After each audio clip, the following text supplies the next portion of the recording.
BRS 10 ఏళ్ల పాలనలో పేదలకు ఒక్క డబుల్ బెడ్రూమ్ ఇల్లు ఇవ్వలేదన్నారు మంత్రి పొన్నం ప్రభాకర్. అర్హులందరికీ ఇందిరమ్మ ఇల్లు మంజూరు చేస్తామన్నారు. కాంగ్రెస్ ను అధికారంలోకి వచ్చిన వెంటనే కొత్త రేషన్ కార్డులు పంపిణీ చేసినట్లు చెప్పారు. కరీంనగర్ మున్సిపల్ కార్పొరేషన్ ఎన్నికల ప్రచారంలో పాల్గొన్నారు. కాంగ్రెస్ కు ఓటేసి భారీ మెజార్టీతో గెలిపించాలని కోరారు.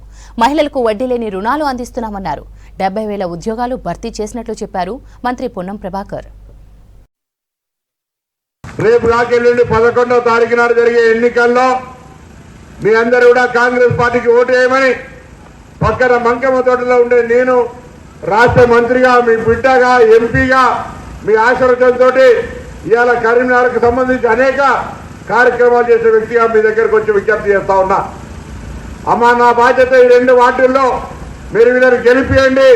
కాంగ్రెస్ పార్టీకి సంబంధించినటువంటి కార్పొరేటర్లుగా మీ వాడలో ఏం పని అడిగితే ఆ పని చేసే బాధ్యత మాది అని మనం చేస్తా ఉన్నాం. కాంగ్రెస్ పార్టీ పక్షాన 10 ఏళ్లుగా టీఆర్ఎస్ పార్టీ ఇవ్వనటువంటి డబుల్ బెడ్రూమ్ల జాగాలో ఇందిరమ్మని ఇచ్చే కార్యక్రమం భవిష్యత్తులో కూడా ఈ 2, 12, 53 డివిజన్లలో ఎవరికి ఇల్లు రాకుండా ఇందిరమ్మ ఇల్లు ఇచ్చే బాధ్యత మాది అని మాట మనం చేస్తా ఉన్నాం.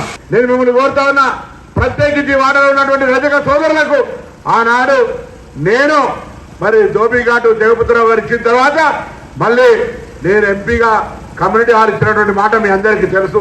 కాబట్టి దయచేసి మీ అందరికీ కూడా కోరుతా ఉన్నా, ఎట్టి పరిస్థితులలో కాంగ్రెస్ పార్టీ అంటేనే ఇందిరమ్మ పరిపాలన అంటేనే పేద ప్రజల సంక్షేమం అంటేనే కాంగ్రెస్ పార్టీతో సాధ్యమవుతుంది. కాబట్టి దయచేసి 11వ తారీఖు నాడు జరిగే మున్సిపల్ ఎన్నికల్లో కాంగ్రెస్ పార్టీ అభ్యర్థిగా మాధురని అదేవిధంగా సభ్యుల గారిని గెలిపించి కాంగ్రెస్ పార్టీ కౌన్సిలర్గా పంపమని కోరుతూ